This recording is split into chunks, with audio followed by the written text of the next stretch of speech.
Kini hatiku Tuhan memimpin langkahku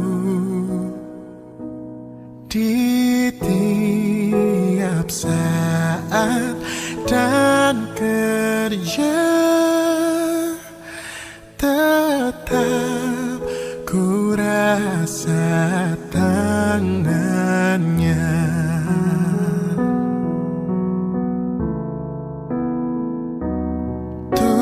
Tuhanlah yang membimbingku, tanganku dipegang teguh, hatiku berserah penuh, tanganku dipegang teguh. Shalom, selamat hari Minggu untuk kita sekalian. Tiba saatnya kita akan mendengarkan firman Tuhan. Tapi sebelumnya mari kita tundukkan kepala dan kita berdoa. Mari kita berdoa. Bapa, di dalam nama Tuhan kami Yesus Kristus, terima kasih untuk hari ini. Tuhan memberikan kesempatan bagi kami kembali untuk mendengarkan firman-Mu. Roh Kudus memimpin kami untuk dapat memahami dan mengerti firman-Mu, serta melakukannya dalam kehidupan kami tiap-tiap hari. Berkati kami sekalian, baik hamba-Mu yang menyampaikan, maupun Bapak Ibu Saudara jemaat yang mendengarkannya. Dalam nama Tuhan Yesus kami berdoa. Haleluya. Amin. Bapak Ibu yang Tuhan Yesus kasihi, firman Tuhan hari ini terambil dari Mazmur pasal 8, ayatnya yang pertama sampai ayatnya yang ke-10.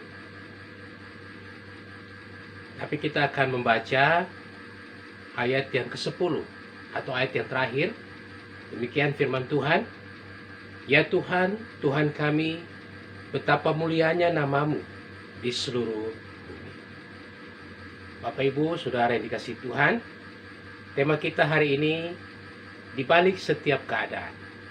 Nah, ini merupakan tema yang akan menjadi perenungan bagi kita melihat situasi dan kondisi pada saat ini, di mana virus COVID-19 muncul, mewabah ke seluruh dunia, bukan hanya di Indonesia saja, dan setiap negara mencoba untuk mencari jalan keluar mengatasi pandemi ini, mulai dengan menerapkan protokol kesehatan, lockdown atau dalam istilah Indonesia PSBB, sampai dengan upaya untuk pembuatan vaksin. Tidak ada satu negara pun memastikan bahwa negaranya bebas dari pandemi ini. Negara superpower seperti Amerika Serikat pun tidak luput dari pandemi ini. Bapak Ibu, kondisi ini membuat kita perlu merenung seperti perkataan pemazmur. Dalam Mazmur 103 ayat 14 sampai 16, sebab dia tahu apa kita. Dia ingat bahwa kita ini debu. Manusia hari-harinya seperti rumput, seperti bunga di padang, demikian ia berbunga. Apabila angin melintasinya, maka tidak ada lagi ia, dan tempatnya tidak mengenal lagi dia. Artinya Bapak Ibu yang dikasihi Tuhan, manusia punya keterbatasan. Manusia punya ketidakmampuan, di mana ketika situasi dan kondisi yang begitu luar biasa datang menimpa, kadang kita tidak bisa bertahan. Dan itu menjadi sebuah kenyataan dalam kehidupan kita. Nah, lewat keadaan ini, kita dibawa untuk merenungkan tentang apa yang dapat kita pelajari dari setiap situasi yang terjadi dalam hidup kita, sehingga kita semakin memahami apa yang sedang Tuhan nyatakan bagi kita di balik semua peristiwa-peristiwa itu. Yang pertama Bapak Ibu, dari pembacaan firman Tuhan, di balik semua keadaan yang terjadi, Tuhan ingin menyatakan kemuliaan-Nya. Di balik setiap keadaan, Tuhan ingin menyatakan bahwa Dialah Tuhan yang layak untuk ditinggikan dan dimuliakan dalam hidup kita. Kita bisa baca dalam pembacaan Alkitab kita di ayat yang kedua dan ayat yang terakhir, pasal ayat 10 tadi, di mana Daud mau menyatakan bersyukur kepada Tuhan Tuhan kami, betapa mulianya namamu di seluruh bumi. Dan ia menutup dengan ayat itu juga. Ayat yang sama, pujian dan kemuliaan bagi nama Tuhan. Mazmur ini untuk menyatakan bahwa Allah itu layak dimuliakan di seluruh bumi. Karena ia telah melakukan banyak perbuatan-perbuatan yang dahsyat dan luar biasa dalam kehidupan orang percaya. Dan pemazmur telah menikmatinya. Pemazmur telah mengalami kebaikan-kebaikan Tuhan itu dalam kehidupannya. Sebab itu, ketika ia menulis di ayat yang pertama, dia ingin menyatakan Tuhan itu luar biasa, Tuhan itu luar biasa, Tuhan itu mulia. Dan kemudian dia memberikan beberapa contoh di ayat-ayat selanjutnya. Dan kemudian ia tutup kembali sebagai bukti mengapa ia mempermuliakan Tuhan. Bapak Ibu yang dikasihi Tuhan, Tuhan telah melakukan banyak kebaikan dalam hidup Daud. Sehingga ia yang tadinya berada dalam padang penggembalaan, kambing domba ayahnya, kemudian Tuhan mengangkatnya menjadi seorang raja yang besar atas Israel. Di balik setiap keadaan yang dihadapi Daud, Daud melihat perbuatan-perbuatan Tuhan yang besar, yang menuntun, menyertai, membimbingnya. Sehingga itulah yang menjadi sebuah pengalaman rohani baginya untuk terus memuliakan Tuhan dalam hidup ini. Daud memuliakan nama Tuhan sebab ia sadar tidak ada yang dapat melakukan semuanya itu dalam hidupnya. Hanya satu saja yang bisa, yaitu Tuhan. Bapak Ibu, tidak ada yang terjadi secara kebetulan tanpa sepengetahuan Allah. Keadaan-keadaan yang terjadi pada saat ini tidak berarti bahwa Allah diam dan membiarkan kita berjuang sendiri menghadapi semua pergumulan ini. Tuhan bekerja dengan caranya untuk menolong kita, dan biarlah kita menyadari bahwa sudah banyak kebaikan Tuhan yang telah ia nyatakan, yang telah ia perbuat dalam hidup kita. Oleh sebab itu muliakanlah Tuhan di sepanjang hidup kita, karena Tuhan telah melakukan perbuatan ajaib dan besar dalam hidup saudara dan saya. Ini bagian yang pertama. Di balik setiap keadaan, Tuhan ingin supaya kita mempermuliakan namanya. Yang kedua, untuk membuktikan kuasanya ada dalam hidup kita. Bapak Ibu, ini menarik sekali. Kalau kita melihat di ayat-ayat selanjutnya, di ayat yang ketiga, 4, di situ dikatakan bahwa jika aku melihat langitmu, buatan jarimu, bulan dan bintang-bintang yang kau tempatkan, ayat 5, apakah manusia sehingga engkau mengingatnya? Apakah anak manusia sehingga engkau mengindahkannya? Namun engkau telah membuatnya hampir sama seperti Allah, dan telah memahkotainya dengan kemuliaan dan hormat. Bapak Ibu, di balik kata Gitit ayat 1, sebenarnya itu berkisah tentang lagu yang ditulis untuk orang-orang Filistin pada waktu itu. Siapa orang Filistin pada waktu itu? Yaitu Goliat. Mengapa Goliat, Bapak? Karena Daud telah mengalahkan seorang pahlawan yang gagah perkasa yang bernama Goliat. Daud yang ibaratnya anak kecil yang tidak berdaya berhadapan dengan Goliat yang gagah perkasa. Tetapi keberanian yang berasal dari Allah membuat Daud dapat berkata, hari ini juga Tuhan akan menyerahkan engkau ke dalam tanganku. Aku akan mengalahkan engkau, aku akan memenggal kepalamu dari tubuhmu. Hari ini juga aku akan memberikan mayatmu dan mayat orang Filistin kepada burung-burung di udara dan kepada binatang-binatang liar, supaya seluruh bumi tahu bahwa Israel mempunyai Allah. Ini luar biasa Bapak Ibu. Dalam 1 Samuel 17 ayat 46, orang yang percaya diperlengkapi dengan kuasa dari sorga untuk melakukan perbuatan-perbuatan Tuhan yang ajaib. Mazmur 60 ayat 14. Ketika Yesus akan kembali ke sorga, ia mengutus para murid dan berkata, tanda-tanda ini menyertai orang-orang yang percaya. Mereka akan mengusir setan-setan demi namaku. Mereka akan berbicara dalam bahasa-bahasa baru. Bagi mereka akan memegang ular. Dan sekalipun mereka minum racun maut, mereka tidak akan mendapat celaka. Mereka akan meletakkan tangannya atas orang sakit, dan orang itu akan sembuh. Markus 14 ayat 17-18. Apa artinya Bapak Ibu? Di dalam saudara ada kuasa Tuhan.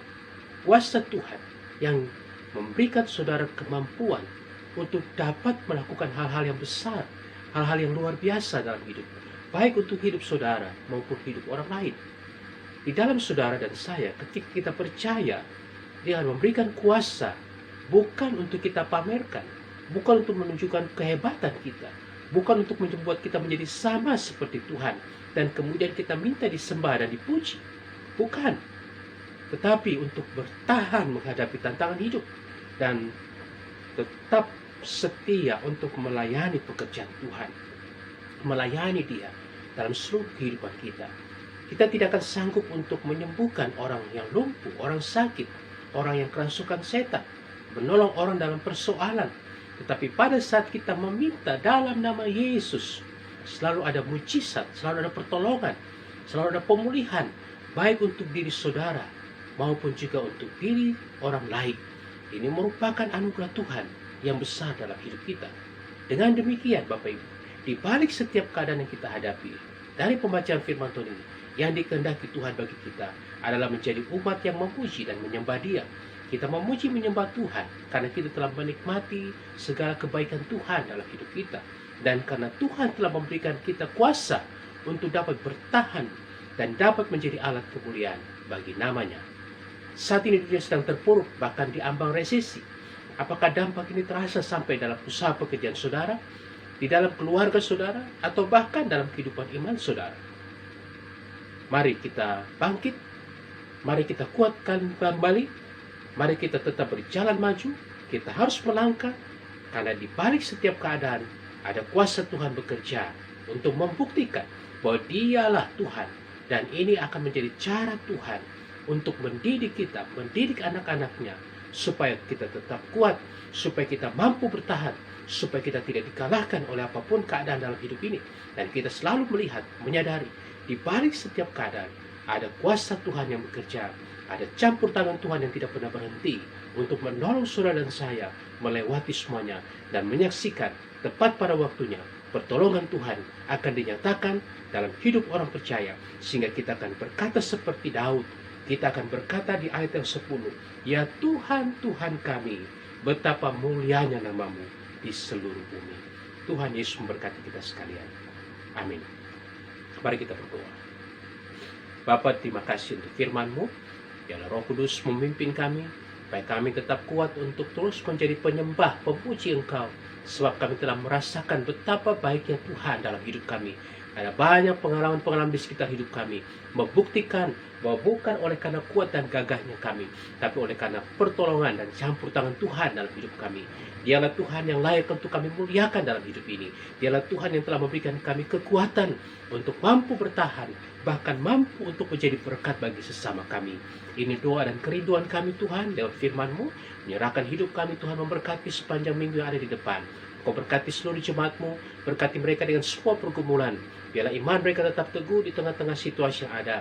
Bahkan Tuhan memberkati usaha pekerjaan, rumah tangga dipelihara dalam seluruh kehidupan mereka. Keluarga kami dimanapun mereka berada, jamahan kasih sayang Tuhan juga memberkati dan menyertai kehidupan mereka. Memberkati dalam usaha pekerjaan, bahkan memberkati kehidupan rumah tangga mereka. Memberkati semua hamba-hamba Tuhan, baik Gekindo, pimpinan kami di Sinode Tuhan memberkati, dan semua gereja-gereja Tuhan biarlah tetap setia untuk memberitakan kebaikan Tuhan dalam hidup mereka. Dan biarlah Tuhan memberkati pemerintah bangsa dan negara kami di tengah-tengah pandemi ini, di tengah-tengah situasi keterpurukan ini. Biarlah pemerintah kami tetap dengan hikmat Tuhan dapat memberikan yang terbaik untuk membangun Indonesia menjadi lebih baik di kemudian hari. Ini doa kami Tuhan, kami serahkan hidup kami ke dalam tangan kasih Tuhan. Tuhan memberkati kami semuanya. Jemaat yang dikasihi Tuhan, pulanglah dalam damai sejahtera Kristus. Arahkanlah hatimu kepadanya dan terimalah berkat-Nya. Tuhan memberkati engkau dan melindungi engkau. Tuhan menyinari engkau dengan wajah-Nya dan memberi engkau kasih karunia. Tuhan menghadapkan wajah-Nya kepadamu dan memberi engkau damai sejahtera mulai dari hari ini kekal sampai selama-lamanya. Amin. Amin. Amin.